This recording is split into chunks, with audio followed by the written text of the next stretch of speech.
இங்க கோபி முன்னாடி பிசினஸ் பண்ணப்போ என்ன தப்பா பண்ணாங்களோ, அதே தப்ப தான் திரும்பவும் பண்ண ஆரம்பிக்கிறாங்க. அதாவது அதுக்கு முன்னாடி பாக்யாவ வேவு பார்க்குறதுல ஆரம்பிச்சதுனால தான் அவங்க பிசினஸ் சுத்தமா லாஸ் ஆனது.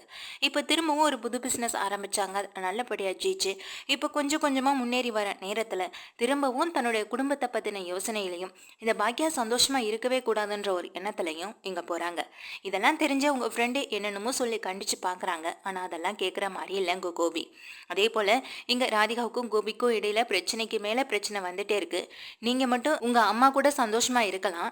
நான் என் அம்மா கூடயும் என் குடும்பத்தை பத்தியே பேசக்கூடாதான்னு இங்க கோபி ராதிகாவை பார்த்து கேட்க, அதுக்கு ராதிகாவும் சொல்றாங்க, நான் ஒண்ணு வேணும்னு உங்க பின்னாடியே வந்து சுத்தி உங்களை கல்யாணம் பண்ணிக்கல. உங்களை பார்த்த பிறகாவது என்னுடைய லைஃப் மாறும்னு நான் நினைச்சேன். ஆனா அது இப்படி மாறும்னு நான் நினைக்கவே இல்லையேன்னு எங்க கோபிக்கும் ராதிகாவுக்கும் இடையில பிரச்சனைக்கு மேல பிரச்சனை தான் வருது. இதனால ரொம்ப டென்ஷனான கோபி இங்கிருந்து கிளம்பி தன்னுடைய வேலையை பார்க்க போயிடுறாங்க. அங்க போனதுக்கு பிறகு திரும்பவும் அங்க இருக்கிறவங்க எல்லார்கிட்டையும் சத்தம் போடுறாங்க. ஜெஃப் அப்புறம் அங்க வேலை பார்க்குற எல்லார்கிட்டையும் சத்தம் போடுறாங்க. அப்பயும் அவங்க ஃப்ரெண்டு வராங்க. ஃப்ரெண்டு வந்து எவ்வளவோ அட்வைஸும் பண்றாங்க எங்க கோபிக்கு. கோபி வந்துட்டு சரிடா சரிடா நான் பார்த்துக்கிறேன் அப்படின்னு சொல்லிட்டு கோபியும் இருந்துட்டு இருக்காங்க. இதெல்லாம் போயிட்டு இருக்க நேரத்துல எங்க பாக்கியோட ஹோட்டலுக்கு எப்பொழுதும் போல நார்மலான ஆட்களும் வந்துட்டே தான் இருந்துட்டு இருக்காங்க. இதே போல கோபிக்கும் ஆட்கள் நிறைய பேர் வர ஆரம்பிச்சிட்டாங்க. அதுவும் அந்த போட்டியில வின் பண்ணதுனால நல்ல சமையல், அதுவும் சென்னையோட பெஸ்ட் ஃபுட்டு அப்படின்றதுனால இங்க ஹோட்டலுக்கு நிறைய பேர் வர ஆரம்பிக்கு. இதனால எங்க கோபிக்கும் ஒரு பக்கம் ரொம்பவே சந்தோஷமா இருந்துகிட்டு இருக்கு. ஆனா அங்க பாக்கியா நார்மலா ரன் பண்ணிட்டு இருந்தாலும் அவங்க தன்னுடைய வேலையை நல்லபடியா மேனேஜ் பண்ணிட்டு இருக்காங்க. இதெல்லாம் போயிட்டு இருக்கப்போ தான் எங்க ராதிகாவும் தன்னுடைய பிசினஸ்லயும் கவனத்தையும் செலுத்திட்டு இருக்காங்க. அப்போ வீட்டுக்கு வர கோபி ரொம்ப அமைதியா இருக்கிறத பார்த்த ராதிகாவுக்கு ஆச்சரியமா இருக்கு. என்ன காலையில என்கிட்ட அவ்வளோ சத்தம் போட்டுட்டு போனீங்க, இப்ப எதுவுமே பேசாம இருக்கீங்கன்னு சொல்ல. இப்ப என்ன பேசணும்னு சொல்றேன். உங்ககிட்ட பேசினாலும் சத்தம் போடுவேன், பேசலனாலும் ஏன் பேசலன்னு சொல்லி சத்தம் போடுவேன். இப்ப என்னதான் பண்ண சொல்ற, என்ன கொஞ்ச நேரம் நிம்மதியா இருக்க விட அப்படின்னு சொல்றாங்க. என்ன நம்ம கிட்டே இவ்வளவு கோவப்படுறான்னு சொல்லிட்டு உங்ககிட்ட நன்மை பேசவே போறதில்ல கோபி அப்படின்னு சொல்லிட்டு அவங்க உள்ள போயிடுறாங்க.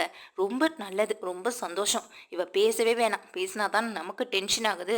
இவ பேசாம இருக்கிறதே நமக்கு பெரிய சந்தோஷம் தானே. எங்க கோபியும் உட்கார்ந்துருக்காங்க. அப்பதான் யோசிக்கிறாங்க, இந்த பாக்கியா என்கிட்ட இருந்து என் அம்மாவை பிரிச்சா, பசங்களை பிரிச்சா, என் அப்பாவை பிரிச்சா, மொத்த குடும்பத்தையும் பிரிச்சுட்டு இப்போ பேத்திகளோட ரொம்ப சந்தோஷமா இருந்துட்டு இருக்கான். இவ இப்படியெல்லாம் சந்தோஷமா இருக்கவே கூடாது அப்படின்னு திரும்பவும் ஒரு பிளான் பண்றாங்க கோபி. இங்க பாக்கியாவோட ஹோட்டலை அழிக்கணும், பாக்கியாவோட தொழிலை கெடுக்கணும்னு இப்படி ஏதாவது ஒன்று செய்யணுமேனு நினைச்சிட்டு இருக்காங்க.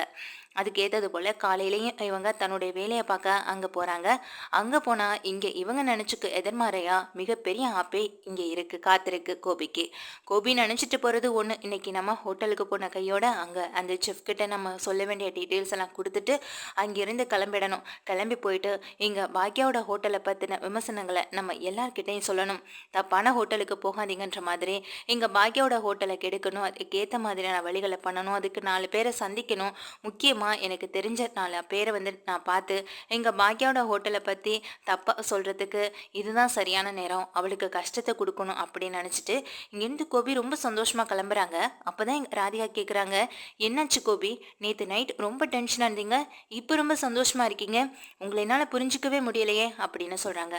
உன்னால என்னை எப்போதுமே புரிஞ்சுக்க முடியாது, அப்படி புரிஞ்சுக்கிட்ட ஆளா இருந்தா என்கிட்ட எப்பொழுதும் சண்டை போட்டுட்டு இருப்பியா அப்படின்னு கேக்குறாங்க. இதனால எங்க ராதிகாவும், ஆமா கோபி, நான் உங்களை புரிஞ்சுக்கல, அது நீங்க சரியா தான் சொல்றீங்க. ஆமா, நீங்க எந்த நேரத்துல எப்படி மாறுறீங்கன்னே தெரிய மாட்டுதே. எப்பொழுதும் உங்களை குடும்பத்தை பத்தி தானே கவலை, என்னை பத்தியோ மையோ பத்தியோ நீங்க கொஞ்சம் கூட யோசிக்கிறது இல்லையே. இப்பயும் நீங்க சந்தோஷமா இருக்கீங்கன்னா அதுக்கு காரணம் அந்த ஃபேமிலியா தான் இருக்குன்னு சொன்ன உடனே எங்க கோபியோட முகம் மாறுது. கரெக்டா கண்டுபிடிச்சிட்டாலே இவ. இன்னைக்கு பாக்யாவை பழி வாங்குறதுக்காக நம்ம போடுற திட்டத்தை செயல்படுத்த போறோம். கண்டிப்பா அதை நிறைவேறிடுச்சுன்னா அதை விட பெரிய சந்தோஷம் வேற எதுவுமே கிடையாது. அதுக்கப்புறம் எப்போதும் போல எங்க ராதிகாவையும் மையவையும் நம்ம சந்தோஷமா பார்த்துக்கலாம் அப்படின்ற ஒரு எண்ணம் எங்க கோபியோட மனசுக்குள்ள ஓடிட்டு இருக்கு. அந்த எண்ணத்தோட தான் இங்கேருந்து கிளம்பி அங்க ஹோட்டலுக்கு போறாங்க. அங்க போனா அவங்களோட அந்த கிச்சன்ஸ்குள்ள உள்ள மிகப்பெரிய ஒரு ஆப்பே இங்க காத்துட்டு இருக்கு கோபிக்கு. நிறைய கஸ்டமர்ஸ் வெயிட் பண்ணிட்டு இருக்காங்க. அங்க மத்த ஆட்கள் எல்லாருமே இருந்துட்டு இருக்காங்க. என்னாச்சு இவ்வளவு பேர் வெயிட் பண்ணிட்டு இருக்காங்க, சமையல் இன்னும் ரெடி ஆகலையா அப்படின்னு சொல்லி கேக்குறாங்க கோபி. அது சார் அப்படின்னு சொல்லி எடுத்துட்டு இருக்கேன், உங்களை தான் கேட்குறேன், என்ன பண்ணிட்டு இருக்கீங்க, இப்படி ஆளாளுக்கு கதை பேசிட்டு இருக்கிறதுக்கு தான் இங்கே வேலைக்கு வரீங்களான்னு கோபி சத்தம் போட, அதுக்கு அவங்க சொல்றாங்க, இல்லை சார் இன்னும் சமைக்க வேண்டிய ஜெஃபே இன்னும் வரல அப்படின்னு சொல்றாங்க. என்ன சொல்றீங்க, வரீங்க, இன்னும் ஒரு வரலையா அப்படின்னு சொல்லிட்டு உடனே அவருக்கு ஃபோன் போடுறாங்க. கொஞ்சம் கூட பொறுப்பே இருக்க மாட்டுது அப்படின்னு சொல்லி எந்து ஃபோன் போடுறாங்க. ஆனால் ஃபோன் வந்துட்டு அவர் எடுக்கவே மாட்றாரு. என்னாச்சு, இத்தனை டைம் கால் பண்ணுறேன், ஃபோன் அட்டன் பண்ணவும் மாட்றாரு.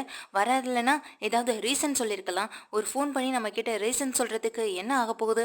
அது மட்டும் இல்லாமல் இவரை நம்பி தான் இந்த பிஸ்னஸே ரன் பண்ணிட்டு இருக்கோம். அப்படி இருக்கப்போ இவர் டக்குன்னு இந்த மாதிரி லீவு போட்டால் நமக்கு எவ்வளோ பெரிய பிரச்சனை வரும்? அதை கொஞ்சம் கூட யோசிச்சு பார்க்க மாட்றாரு. நம்மளை பழி வாங்குறதுக்காக இப்படி பண்ணுறாரா? நேற்று எல்லார் முன்னாடி இவரை திட்டோன்ற கோவத்தில் தானே இந்த மாதிரி நடந்துக்கிறாரு அப்படின்னு எங்கள் கோபியும் கோவப்படுறாங்க. அது மட்டும் இல்லாமல் ஏற்கனவே இந்த பிரச்சனை இது மாதிரி ஒன்று வந்த பொழுது அவரோட அட்ரஸ் அனுப்பி வைக்க சொல்லியிருந்தாருல்ல, அந்த அட்ரஸ் இருக்குது, சரி நான் நேர்லேயே போய் பார்த்துட்டு வரேன், நீங்கள் ஆக வேண்டிய மற்ற வேலைகளை பாருங்க அப்படின்னு சொல்லிட்டு இங்கே தன்னுடைய ஆட்கள் கிட்ட சொல்லிட்டு அங்கே இருந்து கோபியும் கிளம்புறாங்க. கோபி கிளம்பி அந்த அட்ரஸ்க்கு தேடி போனால் அந்த அட்ரஸில் அவர் இல்லவே இல்லை. என்னாச்சு, எங்கே போனார்னு அக்கம் பக்கத்தில் இருக்கவங்க கிட்ட விசாரிக்கிறாங்க கோபி. அவங்களுக்குமே எங்கே போனாங்க என்ன ஆனாங்கன்னு எதுவுமே தெரியல சார்னு சொல்லிட்டு இருக்காங்க. திரும்பவும் தன்னுடைய ஃப்ரெண்டுக்கு ஃபோன் பண்ணுறாங்க. ஃபோன் பண்ண உடனே அவர் ஃப்ரெண்டு ஓடி வராரு. என்னடாச்சு என்னாச்சு கோபி அப்படின்னு சொல்லி கேட்க நடந்த விஷயத்த சொல்கிறாரு. நான் நேற்றே நினச்சேன், அவர் எவ்வளோ பெரிய செஃப், உனக்காக இங்கே சமைக்கிறேன்னு சொல்லி சமைச்சு கொடுத்துட்டு இருக்கவரை இப்படி எல்லாம் முன்னாடி இன்சல்ட் பண்ணி பேசுகிறதும் உன் குடும்ப பிரச்சனையை அவர்கிட்ட அந்த கோவத்தை காட்டுறதும் இதெல்லாம் சரியில்லை கோபி. நேற்றே இதுக்கு தான் உங்ககிட்ட படித்து சொன்னேன், பிஸ்னஸாக பாரு, குடும்ப விஷயத்த அதை தனிப்பட்ட முறையில் வச்சுக்கோ, ரெண்டையும் ஒரே இடத்துல போட்டு நீ குழப்பிக்கிட்டனா ஏதாவது ஒன்றை நீ மிஸ் பண்ண வேண்டியது இருக்குன்னு சொன்னேன். இப்போது முதல்ல குடும்பத்தை மிஸ் பண்ண, இப்போது இங்கே இந்த பிஸ்னஸே மிஸ் பண்ணலான்னு இருக்கியா அப்படின்னு கேட்குறாங்க. இதை கேட்ட கோபி, நான் அப்படியெல்லாம் நினைக்கவே இல்லைடா, இப்படி ஆகும்னு நான் கொஞ்சம் கூட யோசிக்கலைன்னு சொல்ல, நீ யோசிக்காமல் பண்ணுற ஒவ்வொரு தப்பு தான் உனக்கு பெரிய ஒரு பிரச்சனை ஏற்படுத்தும். ஆரம்பத்துலேருந்து நான் இதை தான் உங்ககிட்ட சொல்லிட்டு இருக்கேன், ஆனால் எதையுமே நீ கேட்குற மாதிரி இல்லை. இப்போ பாரு என்னாச்சுன்னு அப்படின்னு சொல்லி அவங்க ஃப்ரெண்டும் திட்டுறாங்க. இப்போ என்னடா பண்ணுறது, அவர் எங்கே தேடி கண்டுபிடிக்கிறது, இப்படி போணுச்சுன்னா என் ஹோட்டல் மிகப்பெரிய நட்டமாக போயிட்டுருக்குமே அப்படின்னு சொல்லிட்டு இருக்காங்க. சரிப்பா முதல்ல அங்கே போய் பார்க்கலான்னு சொல்லிட்டு அங்கே போனால் அங்கே பார்த்தா அந்த ஜெஃப் வந்திருக்காரு. அவரை பார்த்த உடனே எங்கள் கோபி கண்ணா பின்னான்னு திட்ட ஆரம்பிக்கிறாங்க. என்ன நினச்சிட்டு இருக்கீங்க உங்கள் மனசில், உங்களுக்கு எத்தனை டைம் ஃபோன் பண்ணுறது, ஒரு டைம் கூட ஃபோன் பண்ணால் அட்டன் பண்ண மாட்டீங்க, அங்கே போய் கேட்டாலும் எங்கே இருக்காங்க என்ன பண்ணுறாங்கன்னு எதுவுமே தெரிய மாட்டேதுன்னு சொல்கிறாங்க, எங்கே தான் போனீங்க அப்படின்னு சொல்லி கத்துறாங்க. அதுக்கு உடனே எங்கள் செஃப் சொல்கிறாரு, இல்லை சார், திடீர்னு என் ஒய்ஃபுக்கு உடம்புக்கு ரொம்ப முடியாமல் போயிடுச்சு, வேறு வழி இல்லாமல் நைட்டே ஹாஸ்பிட்டல் கூட்டிகிட்டு போனேன், இப்போ வரைக்குமே ஐசியூவில் தான் இருக்காங்க, அந்த விஷயத்த சொல்லலான்னு உங்களுக்கு ஃபோன் பண்ணால் உங்களுக்கு ஃபோன் ரீச் ஆகவே இல்லை சார், அதான் ஒரு டைம் நேரில் பார்த்துட்டு சொல்லிவிட்டு அப்படியே நான் போகலான்னு இருக்குன்னு சொல்ல, என்ன சார் என்ன இப்படி சொல்கிறீங்க, உங்களை நம்பி தான் இதை ஆரம்பித்து நான் நடத்திக்கிட்டு இருக்கேன், இந்த நேரத்தில் அங்கே ஒய்ஃபுக்கு முடியலை குழந்தைக்கு முடியலைன்னு சொல்லி லீவ் எடுத்தீங்கன்னா அப்போ என் நிலைமை என்ன ஆகுறது அப்படின்னு சொல்கிறாங்க. இதை கேட்ட உடனே அவங்க ஃப்ரெண்டு சொல்கிறாங்க, கோபியோட ஃப்ரெண்டு, என்னடா கோபி அவங்க ஒய்ஃபுக்கு ரொம்ப முடியலை ஐசியூவில் இருக்காங்கன்னு சொல்கிறாங்க, இந்த நிலைமையிலேயே உனக்காக சமைக்கணும்னு நினைக்கிறியே, அது எப்படி அவரால் பண்ண முடியும்னு நினைக்கிறேன் அப்படின்னு சொல்ல, எனக்கு இவங்க பண்ணி தான் ஆகணும், இப்போ இவரை விட்டுட்டேன்னா வரவங்களுக்கெல்லாம் நான் என்ன பதில் சொல்கிறதுன்னு சொல்கிறாங்க. இதை கேட்ட செப் சொல்கிறாங்க உடனே கோபிக்கிட்ட, சார் அப்படி நான் அவசரத்துக்கு லீவ் எடுக்கிறேன்னா நீங்கள் அன்னைக்கு ஒரு நாள் ஒருத்தரை வச்சு சமைச்சிங்கல்ல, அந்த மாதிரி யாரையாவது கூப்பிட்டு சமைங்க சார்னு சொல்ல, நான் கூப்பிட்டு நேரத்துக்கு எல்லாரும் ஓடி வர மாட்டாங்க, அது சின்ன காம்படிஷன், அதுக்காக கூப்பிட்டதுனால வந்தாங்க, மற்றபடி எல்லா டைமும் எல்லாரையும் கூப்பிட்டுட்டு இருக்க முடியாது, நீங்கள் எனக்கு ஒர்க் பண்ணுறேன்னு சொல்லி தானே வந்தீங்க, இப்போ இந்த மாதிரி அடிக்கடி லீவ் எடுத்துக்கிட்டு இருந்தீங்கன்னா நம்ம பொழப்பு என்னாகிறது அப்படின்னு கேட்குறாங்க எங்கள் கோபி.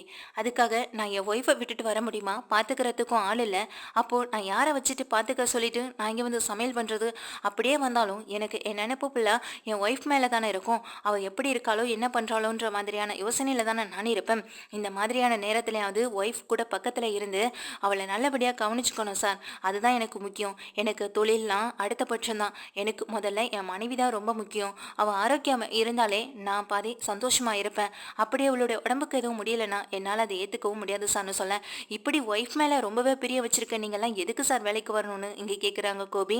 உங்களை மாதிரின்னு எல்லாரையும் எடுத்துக்காதீங்க சார், முதல் ஒய்ஃபை விட்டுட்டு ரெண்டாவது ஒய்ஃப் கூட சந்தோஷமாக வாழ்றதும் இல்லாமல் ரெண்டாவது ஒய்ஃபையும் கல்யாணம் பண்ணிட்டு இப்படி எந்நேரமும் வேலை பார்க்குறவங்க கிட்ட எரிஞ்செறிஞ்சு விழுந்துகிட்டு இருக்க ஆளு நான் கிடையாது சார், கல்யாணம் பண்ணேன் ஒரு பொண்ணை கல்யாணம் பண்ண அந்த பொண்ணு கூட கடைசி வரையும் வாழணும்னு நினைக்கிற ஆளு தான் நான், இப்போ என் ஒய்ஃப் வயசான காலத்தில் அவளை நல்லபடியாக பார்த்துக்கணும் தான் எனக்கு தோணும், அந்த ஒரு எண்ணத்தில் தான் நானும் கிளம்புறேன்னு சொல்கிறேன், யாருக்கு சார் உங்கள் வேலை வேணும், எனக்கு இந்த வேலை வேணாம் எதுவும் வேணாம் அப்படின்னு சொல்லி தூக்கி போட்டுட்டு இந்தாங்க சார் அப்படின்னு சொல்லி தானே போட்டிருந்த ட்ரெஸ் எல்லாம் கழட்டி அங்கே வச்சுட்டு நான் கிளம்புறேன் சார் அப்படின்னு சொல்கிறது மட்டும் இல்லாமல் நான் உழைச்ச உழைப்புக்கான பணத்தையாவது எனக்கு கொடுத்து அனுப்புங்க அப்படின்னு சொல்லிட்டு இங்கேருந்து கிளம்பிடுறாங்க.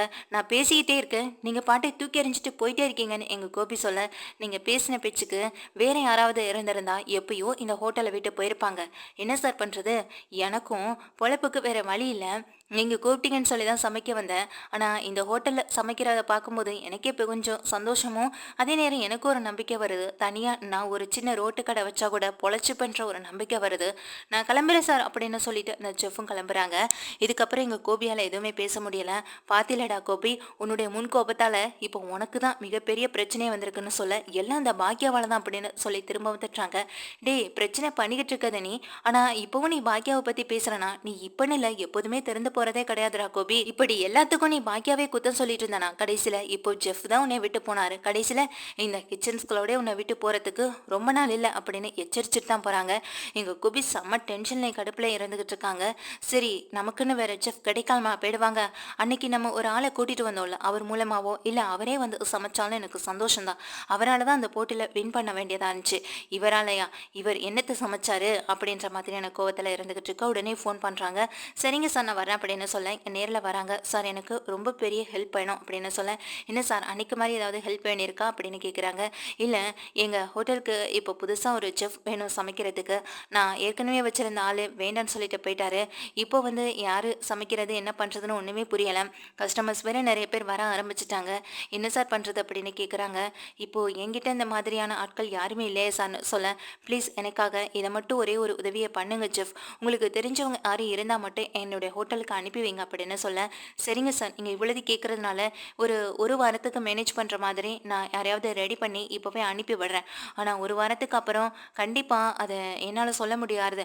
அதுக்குள்ளே நீங்கள் வேற யாரையாவது ஏற்பாடு பண்ணிக்கோங்க அப்படின்னு சொல்லிடுறாங்க. சரிங்க சார் ரொம்ப நன்றி, ரொம்ப ரொம்ப நன்றி அப்படின்னு சொல்லி இங்கே கோபி சந்தோஷத்தில் இருக்கிறது மட்டும் இல்லாமல், என்னையவ நீ தப்பாக எடை போட்டுட்டேன் ஜெஃப், இவர் மட்டும்தான் உலகத்திலே பெரிய செஃப், என்னால் வேற யாரையும் ஏற்பாடு பண்ண முடியாதுன்னு நினச்சிட்டான் போல அப்படின்னு இங்கே செம்ம கர்வத்தில் நின்றுட்டு இருக்காங்க. அதே போல் இங்கேருந்து போகிற ஜெஃபும் இங்கே கோபியோட ஹோட்டலுக்கு புதுசாக ஒரு ஜெஃபையும் அனுப்பிடுறாங்க. இப்போ இதெல்லாம் போயிட்டு இருக்கப்போ தான் எங்கள் கோபிக்கு ஒரு முக்கியமான ஃபோன் கால் வருது.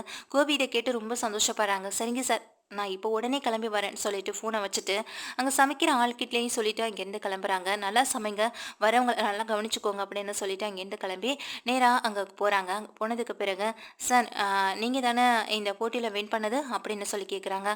ஆமாம் சார் நான் தான், எங்கள் ஹோட்டல் தான் வின் பண்ணது அப்படின்னு சொல்லி இங்கே வந்து கோபின்னு சொல்லிட்டு இருக்காங்க. உங்களுக்கு ஆப்போசிட் டீமில் ஒருத்தவங்க இருந்தாங்களேன்னு சொல்லலாம். அது வந்து பாக்யலட்சுமி டீம் அப்படின்னு எங்கள் கோபி சொல்ல, ஆமாம் அவங்க வந்து செகண்ட் பிளேஸ் எடுத்திருக்காங்க, நீங்கள் ஃபர்ஸ்ட் பிளேஸ் எடுத்துருங்க அப்படி தானேன்னு சொல்லி கேட்குறாங்க. ஆமான்னு சொல்லிட்டு இருக்கேன். ஆமாம் நீங்கள் இது ஆரம்பித்து எவ்வளோ நாள் ஆகுதுன்னு கேட்க, நான் இதை வந்துட்டு ஒரு 3 மாதமாக தான் ஆரம்பிச்சிருக்கேன்னு சொல்ல, இதை கேட்டவங்களும் ரொம்ப அதிர்ச்சி ஆகுறாங்க. என்ன சார் சொல்கிறீங்க, ஒரு 3 மந்த்தில் எந்த அளவுக்கு டெவலப் ஆகிருக்கீங்க அப்படின்னு சொல்ல, உங்களுக்கு இதுக்கு முன்னாடி நல்லாவே சமைக்க தெரியுமா, நீங்கள் முன் அனுபவம் இல்லை ஆளா, சின்ன கடைகள் எதுவும் வச்சுருக்கீங்களா அப்படின்ற மாதிரி கேட்குறாங்க. இல்லை சார் எனக்கு இதில் எந்த ஒரு முன் அனுபவமும் கிடையாது. நான் புதுசாக ஆரம்பித்த தொழிலை இப்போ இந்த அளவுக்கு உயர்ந்து நல்லபடியாக ஜெயிச்சு நிற்கிறேன்னா அதுக்கு நான் என்னுடைய உழைப்பு திறமை இதை தான் சார் சொல்லுவேன்னு எங்கள் கோபி தன்னை பற்றிய பெருமையாக சொல்ல, அங்கே இருக்கிறவங்க ஒருத்தர் மாற்றி ஒருத்தர் பார்த்துக்கிறாங்க.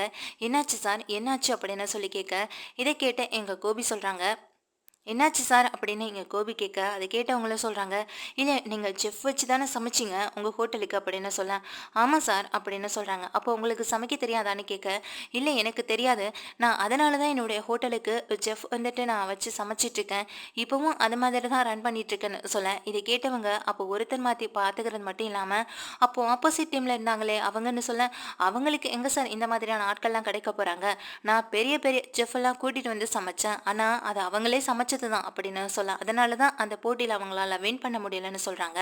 இதை கேட்ட அங்கே உட்காந்துருக்க ஜட்ஜஸ் எல்லாருமே சொல்கிறாங்க கோபியை பார்த்து, இங்கே பாருங்கள் சார், கடைசி நேரத்தில் உண்மையிலே ஜெயிக்க வேண்டியதுன்னு பார்த்தா அது பாக்யாவாக தான் இருந்திருக்கும். பாக்யாவுக்கு அவசர வேலைன்னு அங்கேருந்து கிளம்புனதுனால தான் அந்த போட்டியில் உங்களை வின்னராக அறிவிக்க வேண்டிய நிலைமையில நாங்கள் இருந்தோம். ஒரு சின்ன ப்ரெசன்டேஷன் அதில் அவங்க தப்பு பண்ணிட்டாங்க, மற்றபடி நீங்கள் 2 பேருமே ஈக்குவலாக தான் இருந்தீங்க அப்படின்னு சொல்ல, இதை கேட்ட எங்கள் கோபி கடைசியில் யார் வின் பண்ணாங்களோ அதுதானே சார் முக்கியம், அவங்களுக்கு என்ன பிரச்சனை வேணாலும் இருக்கலாம், எதுக்காக வேணாலும் போயிருக்கலாம், ஆனால் கடைசியில் வின் பண்ணது நான் தான் சார் அப்படின்னு சொல்லிட்டு இருக்காங்க. அதே தான் சார் நாங்களும் சொல்கிறோம், கடைசியில் யார் அதை ப்ரெசன்டேஷன் சரியாக பண்ணாங்களோ அவங்களுக்கு தானே நாங்கள் அந்த போட்டிக்கான ப்ரைஸையும் பரிசு தொகையும் கொடுக்க முடியும்னு சொல்ல, இது கேட்டு கோபி ரொம்ப சந்தோஷப்படுறாங்க. உடனே அவங்க சொல்கிறாங்க, இந்த போட்டியில் சமைச்சது நீங்கள் கூட்டிகிட்டு வந்த 2 செஃப், அதுலேயும் ஒருத்தர் உங்களுக்காக சமைக்க வந்து கடைசி நேரத்தில் அந்த கேக்கை வந்து கருக விட்டுட்டார். கடைசியில் உங்களுக்காக அந்த ப்ரெசன்டேஷன்லேருந்து எல்லாத்தையும் சரியாக செஞ்சு முடிச்சது ஆரம்பத்துலேருந்து சமைச்சிட்டு இருந்த அந்த செஃப் செஃப் தான். அவருக்காக தான் இந்த ஊக்கத்தொகையும் இந்த பரிசையும் நாங்கள் கொடுக்கணும்னு விரும்புகிறோம். ஹோட்டலை ரன் பண்ணது நீங்களா இருக்கலாம், இதோட மேனேஜர் ஓனர்னு சொல்லி எல்லாமே நீங்களா இருக்கலாம். ஆனால் அதில் சமைச்சு வின் பண்ணி கொடுத்தது யாரு? அவருக்கு தானே அந்த பேரும் புகழும் பெருமையும் போய் சேரணும் அப்படின்னு சொல்ல, உடனே இதை கேட்ட எங்கள் கோபிக்கு பேரதிர்ச்சி ஆகுது. என்ன விட்டுட்டு போன அந்த செஃப்புக்கு இப்போ அந்த பரிசு தொகையும் அந்த கப்பு அவருக்கு போகணுமா அப்படின்னு நினச்சிட்டு இங்கே செம்ம டென்ஷன் ஆகி கோபி கேட்குறாங்க. என்ன சார் நினச்சிட்டு இருக்கீங்க? அன்னைக்கு அறிவிப்பு ஒன்று கொடுத்துட்டு இப்போ கடைசியில் இப்படி சொல்கிறீங்களேன்னு சொல்ல, அன்னைக்கு நாங்கள் சொன்னது தான் சார் இன்னைக்கு செய்கிறோம். யார் சமைச்சாங்களோ அவங்களுக்கு தானே அந்த உரிமையை கொடுக்க முடியும். இதே போட்டியில் பாக்யலட்சுமி ஜெயிச்சிருந்தாங்கன்னா 2 பேருமையுமே அவங்களுக்கு தான். ஏன்னா அந்த ஹோட்டலை ரன் பண்ணுறதும் அவங்க தான், சமைக்கிறதும் அவங்க தான். அதனால அவங்களுக்கு தான் அது போய் சேர்ந்துருக்கும். ஆனால் இங்கே அப்படி இல்லையே, நீங்கள் ரன் பண்ணீங்க, ஆனால் சமையல் பண்ணது வேற ஒருத்தர். இதுக்கான உரிமை பலன் எல்லாமே அவருக்கு தான் போய் சேரணும் அப்படின்னு சொல்ல, இதை கேட்ட கோபி பேர் அதிர்ச்சியை நின்றுட்டு இருக்காங்க. அது மட்டும் இல்லாமல் செஃப் வேற இப்போ நம்மக்கிட்டே இல்லையே அப்படின்ற ஒரு எண்ணத்தில் இருந்துகிட்டு இருக்காங்க. அப்போதான் வந்துட்டு ஏற்கனவே இந்த செஃப்போட நம்பர் அங்கே கொடுத்துருக்க, அதாவது யார் சமைக்க போகிறாங்கன்னு சொல்லி அவங்களோட டீட்டெயில்ஸ் கொடுத்துருந்த இடத்துல இருந்து எடுக்கிறாங்க. அவங்க வந்து ஃபோன் பண்ணி வர வைக்கிறாங்க. அவரும் அங்கே வராங்க. வந்த கையோட இங்கே நடந்த விஷயத்த சொல்ல, இல்லை சார் எனக்கு அதெல்லாம் ஒன்றும் முக்கியம் இல்லைன்னு சொல்ல, இதை கேட்ட அந்த ஜட்ஜஸும் சொல்கிறாங்க, இல்லை இதுக்கு கடின உழைப்பை யார் போட்டாங்களோ அவங்களுக்கு தானே இது போய் சேரணும். அதை விட்டுட்டு இந்த ஹோட்டலோட ஓனர்ன்றதுக்காக அதை தூக்கி அவர் கையில் கொடுக்க முடியாதுல்ல. இப்போ இந்த ஹோட்டல் ஜெயிச்சிருச்சு, இந்த ஹோட்டலோட நேம் எல்லா பக்கங்கள்லையும் பரவும். அதுக்கு முக்கிய காரணம் நீங்கள் தான். இப்போ நிறைய கஸ்டமர்ஸ் வந்துட்டு அவரை தேடி வர போகிறாங்கன்னா அது மூலமாக அவர் லாபம் ஈட்டத்தான் போகிறாரு. ஆனால் இதனால உங்களுக்கு என்ன பயன்னு சொல்லி கேட்குறாங்க. அது மட்டும் இல்லாமல் த ஜெஃப் சொல்கிறாங்க, நான் இப்போ அந்த ஹோட்டலை விட்டே வந்துட்டேன், எனக்கு அங்கே வேலை பார்க்க கொஞ்சம் கூட விருப்பம் இல்லைன்னு சொல்ல, இதை கேட்ட ஜட்ஜஸ் வந்து கோவப்படுறாங்க. கோவப்படுறது மட்டும் இல்லாமல் அதிர்ச்சியில் இங்கே கேள்வி கேட்குறாங்க அவர்கிட்ட. அவர் நடந்த விஷயங்களை எதையுமே சொல்லாமல், இல்லை சார் அது தனிப்பட்ட விஷயம், அதை சொல்கிறதுக்கு எனக்கு விருப்பம் இல்லை அப்படின்னு சொல்லிடுறாரு.